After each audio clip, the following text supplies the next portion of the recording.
దేవుని పరిశుద్ధమైన నామమునకు స్తోత్రం కలుగును గాక. హల్లెలూయా. ప్రియులారా, మీరందరూ బాగున్నారా?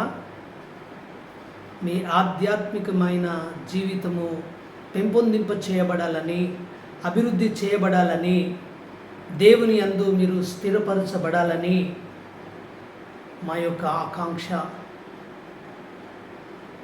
యూట్యూబ్ ద్వారా మీరు బలపరచబడుతున్నారని నేను నమ్ముచున్నాను. దేవుని వాక్యము చదువుకొని మనం ముందుకు వెళ్దాము. మత్తయి సువార్త 4వ అధ్యాయము 12వ వచనం నుండి 25వ వచనం వరకు ఉన్న లేఖన భాగములను ఒక 4 భాగాలుగా మనము గుర్తించవచ్చు. 12వ వచనంలో ఉన్నటువంటి భాగము 12 నుండి 16 వచనాల వరకు ఉన్నటువంటి భాగము యేసు కపెర్నహూములో మరి కాపురముండుట. యోహాను చెరపట్టబడెనని యేసు విని ఆయన ఎక్కడికి వెళ్ళాడట? కపెర్నహూముకు వెళ్ళాడట. యోహాను ఎందుకు చెరపట్టబడ్డాడనే విషయాలు మనకు తెలుసు. హేరోదు రాజు చేసినటువంటి ఆ దుష్కార్యము వలన హెచ్చరిక చేసిన వాడుగా ఉన్నాడు కనుక ఆయన చెరపట్టబడ్డాడు. తర్వాత ప్రకటించే భారము, యేసు కంటే ముందు వచ్చి తన మార్గమును సరళము చేసే వ్యక్తి చెరపట్టబడ్డాడని తెలిసి ఆయన విని ఆయన కపెర్నహూముకు వెళ్ళాడట.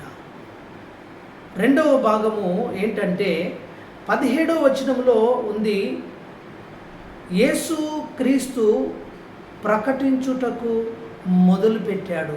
17వ వచనంలో ఉంది, ఆయన ప్రకటించుటకు, పరలోక రాజ్యము సమీపించి ఉన్నది కనుక మారు మనస్సు పొందుడని ఆయన ప్రకటించాడు.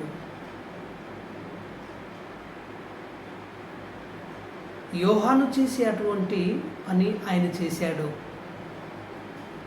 కనుక 3వ భాగంలో ఏంటంటే 18వ వచనం నుండి 22వ వచనము యేసు క్రీస్తు శిష్యులనుగా పిలుచుట, వారిని చూచాడట.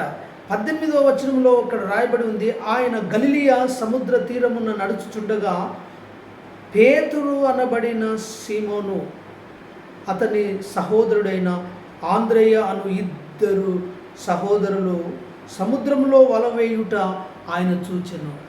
వారు జాలరులు. వారిని చూశాడు, వారిని దృష్టించాడు. వీరు చేపలు పట్టేవారు. వారిని అన్నాడు కదా, ఏమన్నాడంటే, ఆయన నా వెంబడి రండి, నేను మిమ్మల్ని మనుషులను పట్టు జాలరుగా చేతునని ఆయన చెప్పాడు. వెంటనే వారు వారి వలలు విడిచిపెట్టి వచ్చారట. ఎంత ఆశ్చర్యం! దేవునికి స్తోత్రం కలుగును గాక. యేసయ్య మాట ఎన్ని రోజుల నుండి నువ్వు వింటున్నావు? విశ్వాసిగానే ఉంటున్నావా? ప్రకటించే వ్యక్తిగా మారుతున్నావా? మారాలని సంవత్సరములు గతిస్తూ ఉన్నాయి. విశ్వాసిగానే ఉంటున్నావా? నీ జీవితంలో అభివృద్ధి కావాలని, నీ జీవితంలో ఒక మెట్టు ఎక్కే వ్యక్తిగా ఉండాలని ఈ వాక్య భాగము ద్వారా మనం హెచ్చరిక చేయబడుతూ ఉన్నాం. ఇక 4వది ఏంటంటే 23వ వచనం నుండి 25వ వచనముల వరకు చూస్తే కనుక ఆయన నానా విధములైన రోగముల చేత పీడించబడుతున్న వ్యాధిగ్రస్తులను, దయ్యము పట్టిన వారిని ఆయన స్వస్థపరిచాడట. దేవునికి స్తోత్రం కలుగును గాక. స్వస్థత కార్యాలు కూడా ఆయన చేశాడు.